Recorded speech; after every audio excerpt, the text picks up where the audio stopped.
Hi, welcome to IK academy. Question discussion பார்த்துட்டு இருக்கோம். Field assistant unit 1ல. Okay, continue பண்ணுவோம். அடுத்த question, which PPE prevents inhalation of toxic fumes?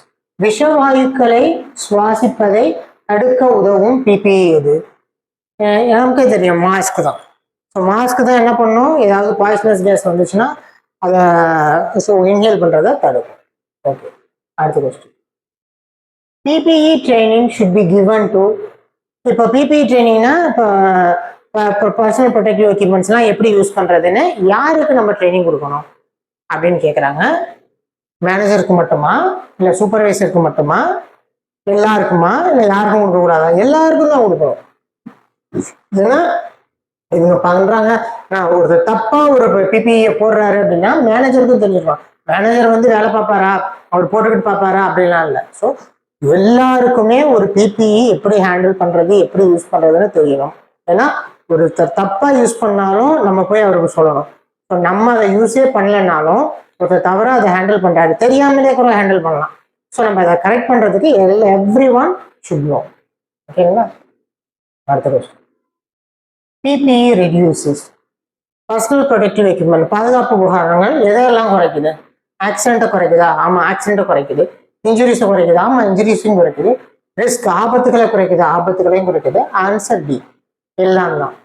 ஓகேங்களா? அடுத்த question, PPE is the dash line of defence. ரொம்ப நல்ல கேள்வி. அதனால எத்தனாவது டிஃபென்ஸ், அதாவது இதோட ரேங்க், இது என்ன நிலையில நம்ம பிபிஏ நம்ம வச்சுக்கணும் அப்படின்னு கேட்குறாங்க. ஃபர்ஸ்டா, கடைசியா, நடுப்பறையா, எதுவும் இல்லையா? Answer last. நல்லா கவனிங்க. பிபிஇங்கிறது என்னன்னா பர்சனல் ப்ரொடெக்டிவ் எக்யூப்மெண்ட். இப்போ வந்து ஒரு மிஷின் ஓடிட்டு இருக்கு, அந்த மிஷினை வந்து ஏதோ ஹேண்டில் பண்றாரு, ஆப்ரேட் பண்றாரு, சம்திங் இஸ் டூயிங்.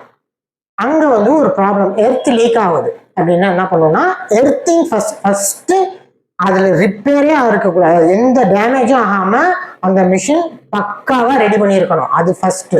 அதையும் மீறி அது ஏதாவது தப்பு நடந்தா, என்ன எர்த் லீக் ஆச்சுன்னா எர்த்திங் இருக்கணும். அதையும் மீறி வர இஎல்சிபி வந்து சர்க்கியூட்டை பிரேக் பண்ணணும். அதையும் தாண்டி ஏதாவது பிரச்சனை வந்தா தான் என்ன ஷூவோ இல்லை இன்சுலேஷன் கிளவுஸோ தடுக்கணும். நல்லா கவனிச்சுங்க. இது ஃபர்ஸ்ட் இல்லை, இது ஃபர்ஸ்ட்னா அதெல்லாம் செகண்ட் இல்லை, அதனால தான் ஃபர்ஸ்ட். கடைசியா தான் ஒருத்தரை காப்பாத்துறது யாருன்னா பிபிஇ. அதுவும் தவறுனா இன்ஜுரி. ஓகேங்களா? எப்பவுமே சேஃப்டிங்கிறது வந்து பிபிஇ வந்து கடைசி, லாஸ்ட் லைன் ஆஃப் டிஃபென்ஸ். ஞாபகம் வச்சுங்க.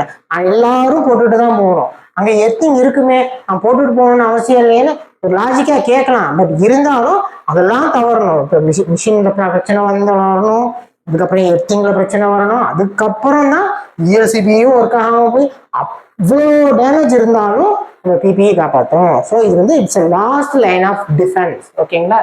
அதுதான் நீங்க முதல்ல போட்டுருவீங்க, சான்ஸ் இருக்கு. ஸோ அடுத்ததோட பாருங்க, லாஜிக்கலி பார்த்தீங்கன்னா it's last line of defence. ஓகேங்களா? The first rule in handling tool, கருவிகளை கையாள்வதன் முதல் விதி என்னன்னு கேட்குறாங்க. இப்போ நான் ஒரு புரியவங்களுக்காக சின்ன எக்ஸாம்பிள் சொல்றேன். இப்போ ஸ்க்ரூ டிரைவர் இருக்கு. ஸ்க்ரூ டிரைவர் எதுக்கு யூஸ் பண்ணுவோம்? ஸ்க்ரூவை லூஸ் பண்ணுறதுக்கும் டைட் பண்ணுறதுக்கும் யூஸ் பண்ணுவோம். இப்போ ஸ்க்ரூ டிரைவருக்கு பதிலாக உங்களோட ஒரு ஏடிஎம் கார்டு வச்சுக்கோங்க. ஏடிஎம் கார்டு ஒரு பட்டையாக இருக்கும், அதை வச்சு கூட ஒரு ஸ்க்ரூவை நான் டைட் பண்ணலாம், யூஸ் பண்ணலாம். பாசிபிளா அப்படின்னு பார்த்தீங்கன்னா பாசிபிலிட்டிஸ் இருக்கு. ஸோ அது மாதிரிலாம் பண்ணக்கூடாது. முக்கியமாக first rule in handling the tool என்னன்னா, யூஸ் ப்ராப்பர் டூல். ஓகேங்களா? எதை எதுக்கு யூஸ் பண்ணணுமோ அதை அதுக்கு தான் யூஸ் பண்ணணும். மாற்றி எல்லாம் யூஸ் பண்ண, யூஸ் பண்ண வழி இருக்கலாம், சான்ஸ் இருக்கலாம், ப்ராபபிலிட்டி இருக்கலாம், அதெல்லாம் பார்க்கக்கூடாது. யூஸ் த ப்ராப்பர் டூல், அதுதான் முதல் விதி. சாரி, சுத்தமா வச்சிருக்கிறது அதெல்லாம் அடுத்தது. Sorry, hand tool should be, அதாவது கைக்கருவிகள் எப்படி இருக்கணும் அப்படின்னு கேட்குறாங்க. ஒன்றும் இல்லை, கட்டிங் பிளேயராக இருக்கட்டும், டெஸ்டராக இருக்கட்டும், இதெல்லாம் தான் ஹேண்ட் டூல்ஸ். என்ன ஷார்ப்பாக இருக்கணுமா, உடஞ்சி போனதாக இருக்கணுமா, வெல் மெயின்டைன், நன்றாக பராமரிக்கப்பட்டவை. Answer C. அடுத்த question, lifting heavy material should be done by. நல்ல கேள்வி. வெயிட்டான ஒரு பொருளை நம்ம தூக்குறப்ப முக்கியமா நம்ம என்ன கவனத்துல வச்சுக்கணும், என்ன பயன்படுத்தணும்? கையை மட்டும்தான் தூக்கணுமா, வேகமா தூக்கணுமா, ஸ்லோவா தூக்கணுமா, ரேண்டமா தூக்கணுமா, 4 பேரை வச்சு தூக்கணுமா, வாட்டவர் கரெக்ட் போச்சு, சரியான உடல்நிலையில் தூக்கணும். உதாரணத்துக்கு குறிப்பா சொல்ற விஷயம் என்னன்னா, முட்டி இருக்கு பார்த்தீங்கன்னா, கால் முட்டி பெண்டில் இருக்கணும். அதை நேரா வச்சுக்கிட்டு ஸ்டிஃபா தூக்கினா இடுப்பு பிடிச்சிக்கும். ஸோ அதை வந்து எர்கோனமிக்ஸ்ன்னு சொல்லுவாங்க. அதில் நான் டெப்தா போகிறோம்ல, சரியான உடல்நிலையில தூக்கணும். அதுதான் வெரி வெரி இம்பார்ட்டன்ட். எத்தனை பேர் வேணாலும் வச்சு தூக்கலாம். எப்படி நம்ம கண்ணாபுனா ஒரு லோடு ஒரு சைடை போச்சுன்னா பிரச்சனையாகும். காலில் போட்டுக்கலாம், அடிபடலாம். சேஃப்டி இருக்கு இல்லை அதெல்லாம் முக்கியம் தான், அது வேற. சரியான உடலோட நிலையில போஸ்டர்ல தூக்கணும். அதுதான் வெரி வெரி இம்பார்ட்டன்ட். இதுக்கு லிஃப்டிங் ஹெவி மெட்டீரியல்ஸ்க்கு. அடுத்த கேள்வி, artificial respiration is also called. செயற்கை சுவாசத்துக்கு இன்னொரு பேர் என்னன்னா சிபிஆர். சரிங்களா? சிபிஆர் தான் செயற்கை சுவாசத்துக்கு இன்னொரு பேர். அடுத்து, which one is not a preventive measure for electrical accidents? அப்ப இதுல மின்சார விபத்துகளுக்கு தடுப்பு முறை அல்லாதது எது அப்படின்னு கேக்குறாங்க. ஓகேங்களா? நாட் அது என்னன்னு கேட்போம். எர்த்திங் ப்ரிவென்டிவ் தான். ஓவர்லோடிங்கிறது டேஞ்சர். ஸோ இதுதான் ஆன்சர். எது இல்லைன்னா அதுதான் ஆன்சர். டேமேஜ்டு டூல், உடஞ்சு போன கருவியில என்ன பண்ணணும்? ஸ்டோர்டு சேஃப்டி வச்சு என்ன பண்ண போறோம்? கிடையாது, மறுபடியும் யூஸ் பண்ண முடியாது, தள்ளி போட்டுருணும். ஓகேங்களா? அதை டிஸ்போஸ் பண்றது தான் பெஸ்ட். விற்கப்பட வேண்டும், வித்து அவன் இன்னொருத்தன் யூஸ் பண்ணி அவனுக்கு ஏதாவது ப்ராப்ளம் வர்றதுக்கா? It is absolutely unethical. விற்கப்பட வேண்டும், லாபம் அப்படியெல்லாம் பார்க்கக்கூடாது. So answer is C. தள்ளி விட்டுறணும். தள்ளி விட்டுறணும்னா குப்பையில போடணும் அப்படிங்கிறத, குப்பையில போட கூடியதை குப்பையில போட்டுலாம். ரீசைக்கிள் பண்ணணும் அப்படின்னா அதுக்கு கொடுத்துடலாம். இப்போ விற்கணுங்கிறது வேற, ரீசைக்கிளுக்கு இந்த பழைய இரும்பு கடையில போடுறதுங்கிறது வேற. That is different. The safe way to carry sharp tool. ஷார்ப்பா இருக்க டூலை எப்படி ஹேண்டில் பண்ணணும், எப்படி எடுத்துட்டு போகணும்? மேலே தூக்கிட்டா இப்படி கீழே இப்படி வச்சு எடுத்துட்டு போகணுமா, பாக்கெட்ல வச்சு எடுத்துட்டு போகணுமா, அதெல்லாம் கேட்குறாங்க. அப்படிலாம் இல்லை. அந்த ஷார்ப்னஸ் எந்த இடத்துலையும் பட்டு இன்ஜுரி ஆகாம அதை சுத்திட்டு ஒரு பர்டிகுலர் கிளாத்தை வச்சோ இல்லை ஒரு பர்டிகுலர் பொருளை வச்சோ சுத்தி தான் எடுத்துட்டு போகணும். அடுத்த கேள்வி, மெட்டீரியல் ஷுட் பி ஸ்டாக்டு. பொருட்கள் எப்படி ஸ்டாக், பொருளை வந்து எப்படி எந்த மெத்தட்ல அடுக்கணும்பாங்க? சரி, ப்ராப்பர்லி அண்ட் ஸ்டேபிள். அதுக்குன்னு சரியான பொசிஷன் இருக்கு. ஒரு வெயிட் எந்த இடத்துல எங்க எதை வைக்கணும், அது மாதிரி ப்ராப்பர்லி அண்ட் ஸ்டேபிள், சரியாகவும் நிலையாகவும் தான் வைக்கணும். சீரற்ற முறையிலையோ ரொம்ப ஹைட்லையோ நடைபாதையெல்லாம் வைக்கவே கூடாது. Answer C. அடுத்த question, lifting equipment should be checked. ஓகேங்களா? லிஃப்டிங் எக்யூப்மெண்ட்லாம் எப்படி செக் பண்ணணும்? உதாரணத்துக்கு ஒரு கிரெயினே வச்சுக்கோங்க, ஒரு சின்ன கிரெயின். அதெல்லாம் எப்போ செக் பண்ணணும்னா, எப்போ பிஃபோர் த யூஸ், பயன்படுத்துறதுக்கு முன்னாடியே அதெல்லாம் ஹூக்லாம் கரெக்டாக இருக்கா, ஜாயின்ல ஒரு சின்ன செக் பண்ணணும். ஏன்னா தூக்குறப்போ கவுண்ட் ஒழுங்கு உடஞ்சிச்சுன்னா சான்ஸ் இருக்கு. ஸோ எப்பவுமே யூஸ் பண்றதுக்கு முன்னாடியே அதை செக் பண்ணணும். அடுத்து, while using hammer சுத்தியில பயன்படுத்துறப்ப குறிப்பா எதை செக் பண்ணணும்னா, அது டைட்டா இருக்கான்னு தான் ஃபர்ஸ்ட் முக்கியமா செக் பண்ணணும். ஓகேங்களா? அதுதான் மெயின். இந்த டைட்டா இல்லைன்னா உருவிக்கிட்டு போய் வேற ஏதாவது ஒரு பொருள் மேல இடிச்சு சேதப்படுத்த சான்ஸ் இருக்கு. ஹியூமனுக்கு கூட இன்ஜுரி ஆகலாம். So answer A, handle tightness, கைப்பிடி இறுக்கம். அடுத்தது, the recovery position in first aid means. முதல் உதவியில் மீட்பு நிலை என்பதன் அர்த்தம் என்னன்னா, பேஷண்ட் ஆன்சர், பேஷண்ட் ஆன்சைட், நோயாளி பக்கவாட்டில் படுத்திருத்தல். இதுதான் ரெக்கவரி பொசிஷனா ஃபர்ஸ்ட் எய்டோட ரெக்கவரி பொசிஷன். அடுத்த question, the resistance of dry human skin. நல்லா கவனிங்க, ட்ரை ஹியூமன் ஸ்கின். ஓகேங்களா? அதாவது காஞ்ச தோல், அது மேல வெட்னஸ் எதுவுமே இல்லாம தண்ணி ஈரப்பதம் இல்லாம இருந்தா அதோட ரெசிஸ்டன்ஸ், எலக்ட்ரிக்கல் ரெசிஸ்டன்ஸ் என்னன்னு கேக்குறாங்க. 1,00,000 ஓம்ஸ். ஓகேங்களா? வெட்னா கம்மியா இருக்கும், ஏன்னா அதுல தண்ணி இருக்கு. தண்ணிக்கு வந்து எலக்ட்ரிக்கல் கண்டக்டிவிட்டி அதிகம். ட்ரையா இருந்தா 1,00,000. ஓகேங்களா? கொஸ்டின் டிஃபரன்ஸ் ரொம்ப பார்த்துக்க முக்கியம். which is the sign of overloading. Load அதிகமாகுது, கரண்ட் லோடு அதிகமாகுதுன்னா அது எப்படி இண்டிகேட் பண்ணோம்? ஃபிளிக்கரிங் ஆஃப் லைட், லைட் மினுமினுக்குது, ஓகேங்களா, கிளிக் ஆகுது அப்படின்னா அது ஒரு அதுவும் தான். பர்னிங் ஸ்மெல், இங்கேயோ புகையுது, அதுவும் இருக்கும். Over heating of wires, yes. மூணுமே right. All of the answer B. அடுத்த question. Correct storage of material prevents. பொருட்களை சரியான இடத்துல அடுக்கிறது மூலமா நமக்கு என்னென்ன விஷயங்களை ப்ரிவென்ட் பண்ணலாம்? ஓகேங்களா, ஆக்சிடென்ட்டு, விபத்துகளை தடுக்க முடியும். Answer B. ஓகேங்களா, தீங்கிறது அது வேற, அது fire accident, that is different. பொதுவாக அது விபத்துகளை தடுக்கிறதுக்கு யூஸ் ஆகும். Rust on tools can prevented only. துருபிடிக்கிறது, ஒரு துருபிடிக்கிறத எப்படி தடுக்கணும் அப்படின்னா, துருங்கிறது என்னன்னா வெளியில இருக்கக்கூடிய ஈரப்பதமும் காத்தும் குறிப்பா இரும்பு போன்ற பொருட்கள்ல படிகிறப்ப அது ஒரு கெமிக்கல் ரியாக்ஷனை கிரியேட் பண்ணி ஒரு அயன் ஆக்சைடு, இந்த மாதிரி ஆக்சைட்ஸ் சல்ஃபேட்ஸ் எல்லாம் கிரியேட் பண்ணும். அதுங்க என்ன பண்ணும்னா ரொம்ப ஸ்ட்ரென்த் கம்மி, இந்த தூணோட லைஃபையே குறைச்சிரும், பழுதாகிடும். ஸோ அதனால அப்ப வெளியில இருக்க ஆக்சிஜனை ஈரப்பதமும் அந்த இரும்பு மேலேயோ இல்லை பித்தளை மேலேயோ வாட்டவர் ரியாக்ட் ஆகாம இருக்கிறதுக்கு நம்ம என்ன பண்ணணும்னா அதுல ஒரு ஆயில் அப்ளை பண்ணலாம். அதாவது ஆயில் அப்ளை பண்ணாலும் இது வெளியில இருக்க ஆக்சிஜனு இந்த டூலோட ரியாக்ட் ஆகாம தடுக்கும். அது பெயிண்ட் அடிக்கலாமா? தாராளமா பெயிண்ட்டும் அடிக்கலாம். ஓகேங்களா, ப்ராப்பரா ஸ்டோர் பண்ணலாம், அது மேல கொஞ்சம் ஏதோ கவர் பண்ணி ஸ்டோர் பண்ணலாம், அதுவும் பண்ணலாம். ஆன்சர் டி, எல்லாமே தான். Answer D. அடுத்த question. Lubrication of machines help in. இயந்திரங்களுக்கு எண்ணெய் தருவது எதற்கு உதவுது? லூப்ரிகேஷனால என்னதுன்னா ஸ்மூத் ரன்னிங். ஓகேங்களா, ஸ்மூத்தா ரன் ஆகும். ஏன்னா லூப்ரிகேஷன்ல ஃப்ரிக்ஷன் இருக்காது, உராய்வு இருக்காது, அதனால ஸ்மூத்தா ரன் ஆகும். Less wear and dear. ஆமா, அதாவது வியர் அண்ட் டியர்னா கிழியிறது, அது மாதிரி கிழியாது, ஏன்னா உராய்வு இல்லை. அடுத்த question. Longer life. So wear and tear இல்லைன்னா அதோட லைஃப் ஸ்பேன் அதிகமாகும். Answer D, all of the above. அடுத்த கொஸ்டின். Preventive maintenance. அதாவது மெயின்டெனன்ஸ்ல சிம்பிளா சொல்லிடுறேன், ரெண்டு மெயின்டெனன்ஸ் இருக்கு. Preventive maintenance, breakdown maintenance. ஒரு ரிப்பேர் ஆயிடுச்சு ஒரு காரு, அதுக்கப்புறம் நம்ம போய் அதை சரி பண்றதுக்கு பேரு பிரேக் டவுன் மெயின்டெனன்ஸ். ப்ரிவென்டிவ் மெயின்டெனன்ஸ்னா அது பிரேக் டவுனே ஆகாம தடுக்கிறதுக்கு பேர் தான் ப்ரிவென்டிவ் மெயின்டெனன்ஸ். ஒழுங்கா ஆயில் போடுறது, பராமரிக்கிறது, ஒழுங்கா கரெக்டா எப்பப்ப ஆயில் மாத்தணுமோ அது ஆயில் மாத்துறது, வாட் எவர். நான் காருக்கு சொல்றேன், எலக்ட்ரிக்கல் எல்லாத்துக்குமே இதுதான். Regular checking to avoid damage, அதுதான் ப்ரிவென்டிவ் மெயின்டெனன்ஸ். அடுத்தது ஃபர்ஸ்ட் எய்ட் அப்படின்னா என்ன? ஃபர்ஸ்ட் எய்டு அப்படிங்கிறது சில பேர் தப்பா maybe புரிஞ்சிருக்கலாம்.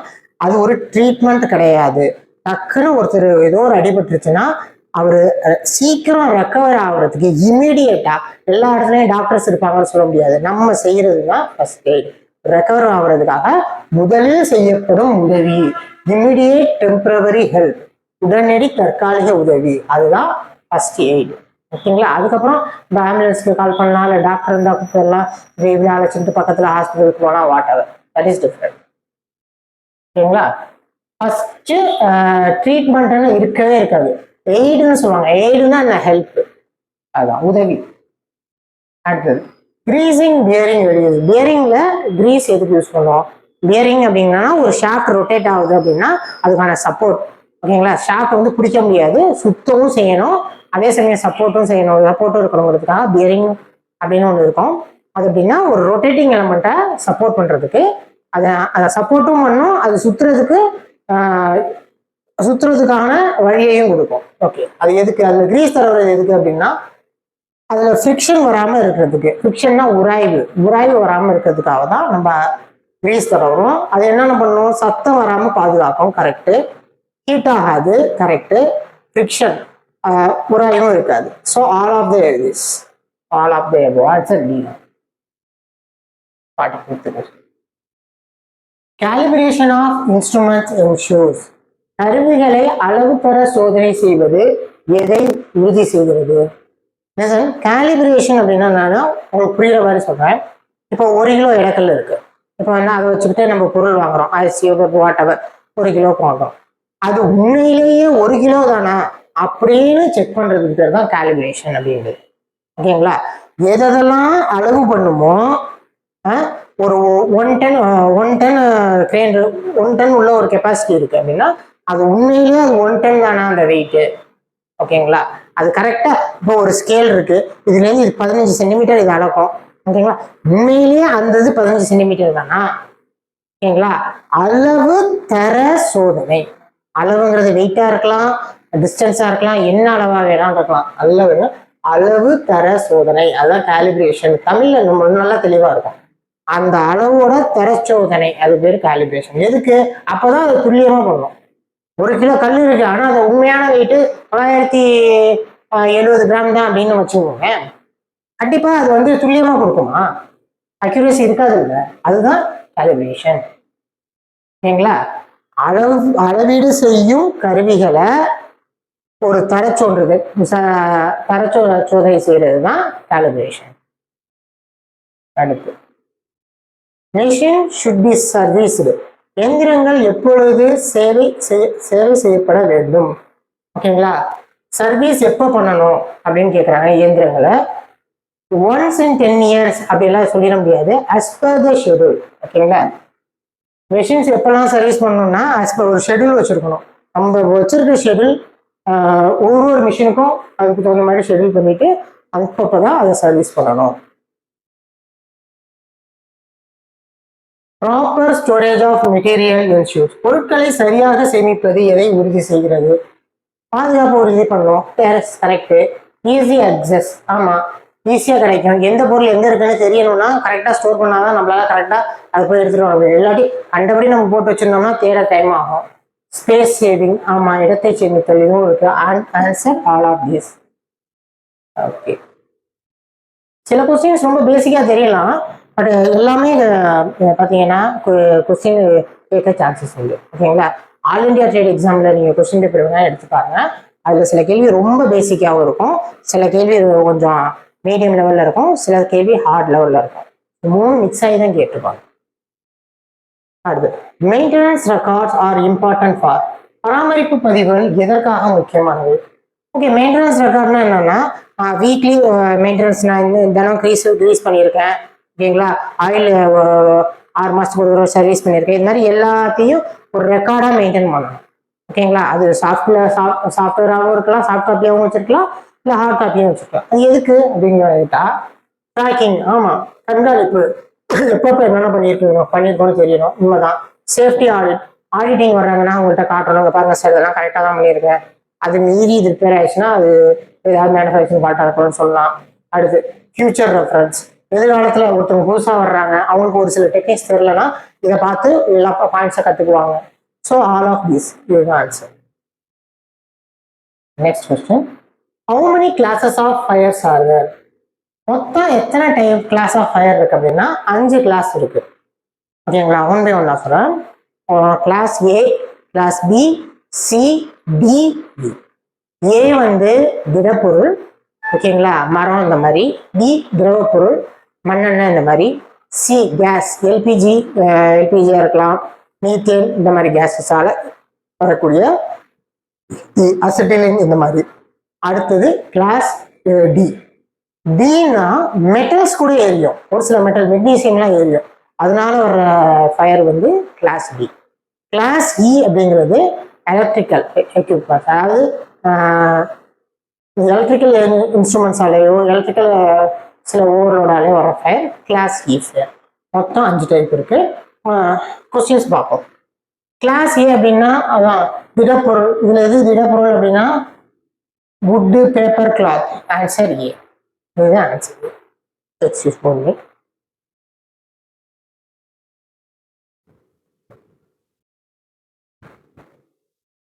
Sorry for the disturbance. Okay, கொஞ்சம் இன்டரப்ஷன் ஆயிடுச்சு. சரி, அடுத்த question 51. Class B fire is caused by. ஓகேங்களா? பி வகை தீ எதனால ஏற்படுது? கிளாஸ் ஏ என்ன சொல்லிட்டோம், சாலிடு. கிளாஸ் பின்னா என்ன? லிக்விட், திரவ பொருள். என்ன கொடுத்துருக்கிறதுல எது திரவமா இருக்கு? Petrol, oil, paint. Answer A. அடுத்த கேள்வி, கிளாஸ் சி. கிளாஸ் சி என்ன? வாயு, திரவ வாயு. ஞாபகம் வச்சுங்க, ஈஸியா இருக்கும். வாயுனா என்ன? LPG, CNG. Okay, answer B தான் ஆன்சர். ஓகே, மெட்டல்னா என்ன? மெட்டல் டி, அது வேற. Class B fire involves as flammable metals. ஓகேங்களா? மெட்டல்ஸ் எரியுமா அப்படின்னா சில மெட்டல் எரியும். சோடியம் எரியும், மெக்னீசியம் எரியும், பொட்டாசியம் எரியும், டைட்டானியம் எரியும். ஓகேங்களா? அதாவது சில மெட்டல்ஸ் எரியும். அடுத்து கிளாஸ் இ அப்படின்னா இ ஃபார் எலக்ட்ரிக்கல் ஞாபகம் வச்சுங்க, ஈஸியா இருக்கும். எலக்ட்ரிக்கல் எக்யூப்மெண்டால வர தீ தான் கிளாஸ் இ. Answer A.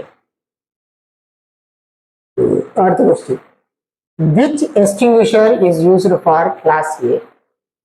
சரி, 5 வகை தீ பார்த்தோமா? இப்போ 5 வகை தீயையும் அணைக்கணும் அப்படின்னா 5யுமே இப்போ ஒரே மாதிரியா அணைக்க முடியாது. இப்போ உதாரணத்துக்கு தண்ணி இருக்கு, தண்ணி வந்து ஒரு மரக்கட்டை பத்தி இருக்குன்னா தண்ணியை ஊற்றி அணைக்கலாம்.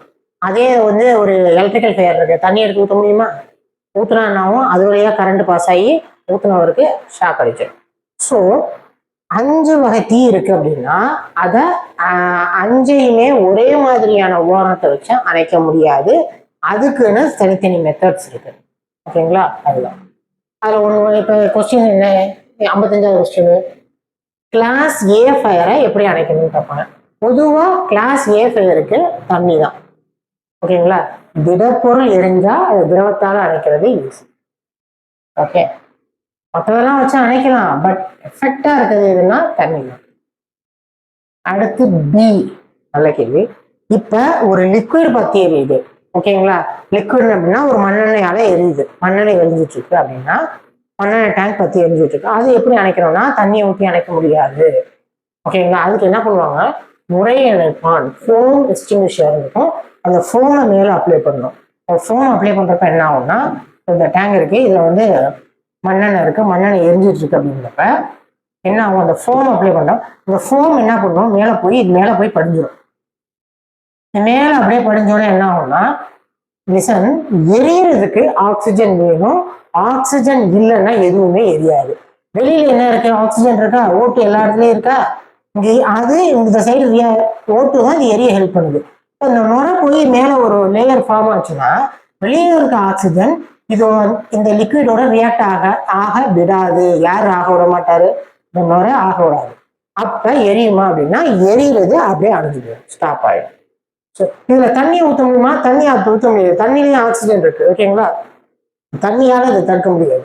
ஸோ நுரை தான் ப்ராப்பரா ஒரு லேயரை ஃபார்ம் பண்ணி இதை அணைக்கும். அடுத்த question, class C fire gas. இப்ப கேஸால ஒரு பத்தி எழுது. ஓகேங்களா? அப்ப அதை எப்படி அணைக்கணும் அப்படின்னா கண்டிப்பா தண்ணி ஊற்றி அணைக்க முடியாது. ஃபோமும் போய் ஃபோம் வந்து லேயரை ப்ரொடியூஸ் பண்ணாது. இங்க கார்பன் டை ஆக்சைடா பண்ணுவாங்க. இப்ப என்னன்னா அந்த கார்பன் டை ஆக்சைடு போய் எந்த இடத்துல இருந்து காத்து வருதோ, ஐ மீன் அந்த கேஸ் லீக் ஆகுதோ அந்த இடத்த சுத்தி அதை சுத்தி சரௌண்டிங்ல என்ன இருக்கும், ஆக்சிஜன் இருக்கும். அந்த ஆக்சிஜன் அட்மாஸ்பியரை கார்பன் டை ஆக்சைடு வாயுவால ரீப்ளேஸ் பண்ணிடுவாங்க. அதாவது இந்த எரியிற அந்த இடத்துல அப்படி ரீப்ளேஸ் பண்றப்ப ஆக்சிஜன் அங்க இருக்குமானா இருக்காது. இப்போ வேற யார் இருப்பா, CO2 தான் இருப்பாரு. ஸோ இது CO2 வந்து எரியறதுக்கு ஹெல்ப்லாம் பண்ணாது, அணைக்க தான் ஹெல்ப் பண்ணும். ஓகே, நுரைய வச்செல்லாம் பாருங்க, நுரை லேயர் கிரியேட் பண்ணுமா அப்படின்னு கேட்டோம்னா நுரையால லேயரை வாயுல கிரியேட் பண்ணவே முடியாது. சரிங்களா? அடுத்த question, which extinguisher is suitable for class D fire? ஓகேங்களா? டி, ஒரு மெட்டல் எரிஞ்சிட்டு இருக்கு. ஓகேங்களா? ஒரு மெக்னீசியம் பத்தி எரியுது அப்படின்னா அதுக்குன்னு ஒரு ஸ்பெஷல் ட்ரை பவுடர் இருக்கும். ஒரு மெட்டலுக்கும் தகுந்த மாதிரி. ஓகேங்களா? அந்த ட்ரை பவுடர் தான் யூஸ் பண்ணணும். ஓகே, அந்த ட்ரை பவுடர் என்ன பண்ணணும்னா அதுவும் சேம் ஃபினாமினா, ஒரே லேயர் ப்ரொடியூஸ் பண்ணோம், ஆக்சிஜனை அந்த மெட்டலோட ரியாக்ட் பண்ண விடாம தடுத்து எரியறத தடுக்கும். அடுத்து, electrical fire should be extinguished using. மின்சார தீ அணைக்கப்பட வேண்டியது எது மூலயமா அணைக்கப்படணும் அப்படின்னா கார்பன் டை ஆக்சைடு தான். ஓகேங்களா? இந்த எலக்ட்ரிக்கல் ஃபயரையும் சுத்தி இருக்கிற ஆக்சிஜன் அட்மாஸ்பியரை கார்பன் டை ஆக்சைடு அட்மாஸ்பியரால ரீப்ளேஸ் பண்ணணும். சுத்தி கார்பன் டை ஆக்சைடை நிறைய கிரியேட் பண்ணி வரணும், ஆக்சிஜன் இருக்கக்கூடாது. ஓகேங்களா? அதுக்குதான், வேற எதையும் யூஸ் பண்ணவே முடியாது. தண்ணியெல்லாம் யூஸ் பண்ண வாய்ப்பே இல்லை, ஏன்னா ஆல்ரெடி ஷாக் அடிக்கும், இன்னும் ஷாக் அதிகமாகும். அடுத்த question, fire extinguisher should P check. அதாவது 6 மாசத்துக்கு ஒரு தடவை என்ன பண்ணணும், அந்த ஃபயர் எக்ஸ்டிங்விஷரை செக் பண்ணணும். அதில் இருக்க ப்ரெஷர் கரெக்டாக இருக்கா, இப்போ ப்ரெஸ் பண்ணால் கரெக்டாக போகுதா, பாஸ் மெத்தட் ஒர்க் ஆகுதா, இதெல்லாம். பாஸ் மெத்தட்னா என்ன அப்படின்னு கேட்டீங்கன்னா, ஒரு ஃபயர் எக்ஸ்டிங்விஷரை எப்படி உபயோகப்படுத்தணும் அப்படிங்கறத சொல்றது தான் பாஸ் மெத்தட். பாஸ்னா பாஸ் பண்ணி விடுங்க, இந்த இடத்துல இருந்து ஒரு கொடுங்க, அந்த அர்த்தம் கிடையாது. ஒரு லெட்டருக்கும் ஒன்று இருக்கு. பீனா புல் த செயின், அதுல ஒரு செயின் இருக்கும், அந்த செயினை புல் பண்ணணும், புல் பண்ணா எடுக்கணும். அடுத்து எய்ம் த நாசில் அப்படின்னா, அந்த நாசில்னா ஒரு பைப், அது வழியாக தான் அந்த ஃபயர் எக்ஸ்டிங்விஷர்ல இருக்க கார்பன் டை ஆக்சைடோ ஃபோமோ வெளியில போகும். அந்த நாசில எங்க தீ பிடிக்குதோ அந்த இடத்துக்கு எய்ம் பண்ணணும். அதுதான் ஏ ஃபார் எய்ம். சரிங்களா? P for pull, A for aim. அடுத்து எஸ் ஃபார் ஸ்குவீஸ். ஸ்குவீஸ்னா அந்த கன் இருக்கும், கன்னை பிடிச்சி அமுக்கணும். ஓகேங்களா? அதுக்கு தான் ஸ்குவீஸ். ஸ்குவீஸ் பண்றப்ப என்ன ஆகும், அந்த தீயணைப்பான் இன்ஜெக்ட் ஆகி எங்க தீ இருக்கோ அந்த இடத்துல படும். அடுத்தது ஸ்வீப். இன்னொரு எஸ் என்னன்னா ஸ்வீப். ஸ்வீப்னா அதை சுத்தி கூட்டுறதுதான் இருக்கும். கூட்டுறதுன்னா கீழே தரையை பெருக்கிறது கிடையாது. ஸ்வீப்னா இந்த இடம், அந்த எந்தெந்த இடத்துல அடிக்கணுமோ அது மாதிரி அடிக்கணும். அதுதான் பாஸ் மெத்தட். ஓகேங்களா? அதான் பாஸ் மெத்தடுக்கு இங்கிலீஷ்ல படிச்சாதான் மைண்ட்ல நல்லா நிற்கும். இழுக்க, குறிக்க, பிள்ளைய, அசைக்க, தமிழ்ல வேணா நீங்க தெரிஞ்சுக்கலாம். ஸோ இதுக்கு இங்கிலீஷ் ஆப்டா இருக்கும். அடுத்து, which is the first eight for person soaking? நல்ல கேள்வி. சோக்கிங்னா ஏதாவது போய் அடைச்சிக்கிட்டு மூச்சு விட முடியாம கஷ்டப்படுறது, தொண்டையில் போய் அடைச்சிக்குது சம்திங், ஏதோ முழுங்கிட்டாரு சம்திங். அப்ப என்ன பண்ணணும்னா, கவனிங்க, பின்னாடி வந்து ஒரு கையை ஒரு எனக்கு முன்னாடி ஒரு ஆள் இருக்குதான் அசியூம் பண்ணிக்கோங்க. கை இந்த அவரை அப்படியே அடைச்சிட்டு இந்த இடத்துல இப்படி பிடிச்சிக்கிட்டு வேகமா இப்படி ப்ரெஸ் பண்ணணும். 2-3 ப்ரெஸ் பண்ணோம்னா அந்த அடைப்பு நீங்கிட்டு மறுபடியும் சுவாசிக்க ஆரம்பிச்சிருவாரு. இதுக்கு பேரு, ஓகேங்களா, ஹெய்ம்லிக் மேனுவர் அப்படின்னு பேர். ஹெய்ம்லிக் மெத்தட். ஓகேங்களா? அதுக்கு பேரு இதுதான். சிபிஆர்லாம் வேற, மயக்கம் மட்டும் தான் சிபிஆர் இருக்கு. ஓகேங்களா? சோக்கிங்னா அடைச்சிக்கிறது, அடைச்சுக்கிட்டு அதனால வர மூச்சு திறன். ஓகேங்களா? மூச்சு திறனா இங்க எல்லாத்துலயும் அது மீன் பண்ண வேணாம், சோக்கிங்கிறத பாருங்க. அடுத்த கொஸ்டின், சோக்கிங்னால வர மூச்சு திறன். Exercise 63. Which should be checked first in the unconscious patient? மயக்கம் அடைந்த நோயாளியின் முதலில் எதை சரிபார்க்க வேண்டும்? ஃபர்ஸ்ட் மயக்கம் பட்டிருக்காங்கன்னா சுவாசத்தை தான் ஃபர்ஸ்ட் செக் பண்ணணும். ஓகேங்களா? அதுக்கு என்ன பண்ணணும்னா, சுவாசம் வந்தா ஓகே, இல்லாட்டி நீங்க மேலே தூக்கி விடணும். மேலே தூக்கி விட்டா நல்லா இன்ஹேல் பண்ணுவார். ஸோ ஃபர்ஸ்ட் சுவாசத்தை தான் செக் பண்ணணும். அதுக்கப்புறம் மற்றதை பார்க்கணும். அதெல்லாமே பார்க்கணும் தான். ஃபர்ஸ்ட் கேள்வி என்ன கேட்குறாங்க எல்லாருமே ஃபர்ஸ்ட். ஸோ ஃபர்ஸ்ட் என்ன, சுவாசத்தை தான் பார்க்கணும். அடுத்த question, right? What is the normal pulse rate for adult? அடல்ட்டோட நார்மல் பல்ஸ் ரேட் என்னன்னா 60 to 100. 75 நார்மல். ஸோ 60 to 100ங்கிறது ஓகே. 72 நார்மல். ஓகே. அடுத்த question, what is the normal body temperature? Normal body temperature என்ன? 98.6 டிகிரி ஃபாரன்ஹீட். இதுதான் மனிதனின் normal body temperature. So இந்த மாதிரி value சொல்றதெல்லாம் மனப்பாடம் பண்ணி தான் ஆகணும், ஞாபகம் வச்சுக்கோங்க. Which is the main cause of electrical accident? ஓகேங்களா? மின்சார விபத்துகளுக்கான முக்கியமான காரணிகள் என்னென்ன அப்படின்னு கேட்குறாங்க. ஓவர் மெயின்டெனன்ஸ், ஒழுங்கா பராமரிக்காதது, ஆமா. ஓவர்லோடு, அதிகமாக லோடு வர்றது, ஓகே. அடுத்து லேக் ஆஃப் நாலேஜ், நம்ம தவறுதலாக ஏதாவது கனெக்ஷனை மாற்றி கொடுக்குறது, இந்த மாதிரி விஷயங்கள் மூணுமே. அப்போ ஆன்சர் டி. அடுத்த question, what is the safe voltage for hand held devices? கையில் பிடிக்கும் சாதனங்களுக்கு பாதுகாப்பான மின்னழுத்தம் என்னன்னு கேட்குறாங்க. Answer 24 volt. Answer A. அடுத்து, which type of shoes should be used for electrical work? Electrical ஒர்க்குக்கு என்ன மாதிரி ஷூ யூஸ் பண்ணணும்? என்ன, அதாவது கீழே உடம்பு மேலேயே காலில் எடுத்தாயிடக்கூடாது, அதுக்காக நம்ம எலக்ட்ரிக்கல் ஷூஸ் யூஸ் பண்ணுவோம். அது எது? லெதர் அப்படின்லாம் இருக்கணும்னு அவசியம் இல்லை. இன்சுலேட்டர் ஷூஸ், மின்சாரத்தை தடுக்கும் காலணிகள், இதுதான் முக்கியம். அடுத்து, எர்த்திங் ப்ரிவென்ட்ஸ். எர்த்திங் எதுக்கு வைக்கிறோம்? எலக்ட்ரிக்கல் ஷாக்கை தடுக்கிறதுக்காகத்தான் நம்ம எர்த்திங்கே பண்றோம். அடுத்த question, the last one, which fuse wire material is commonly used? Most நம்ம காமனாக யூஸ் பண்ணுற ஃபியூஸ் ஒயர் என்னன்னா டின் லெட் அலாய் தான். ஏன்னா டின்னும் லெட்டும் பார்த்தீங்கன்னா உருகுநிலை ரொம்ப கம்மியானது. ஸோ ஓவர்லோடு அதிகமாச்சுன்னா சீக்கிரமே இது மெல்ட் ஆயிடும். மெல்ட் ஆகி ஒரு ஒரு இடத்துலேருந்து மின்சாரம் இன்னொரு இடத்துக்கு போக விடாமல் இது கட் பண்ணிடும். ஸோ அதுக்காக லோ மெல்டிங் பாயிண்ட் இருக்கக்கூடிய அலாய்ஸை தான் எதில் யூஸ் பண்ணுவாங்க, ஃபியூஸ் ஒயராக யூஸ் பண்ணுவாங்க.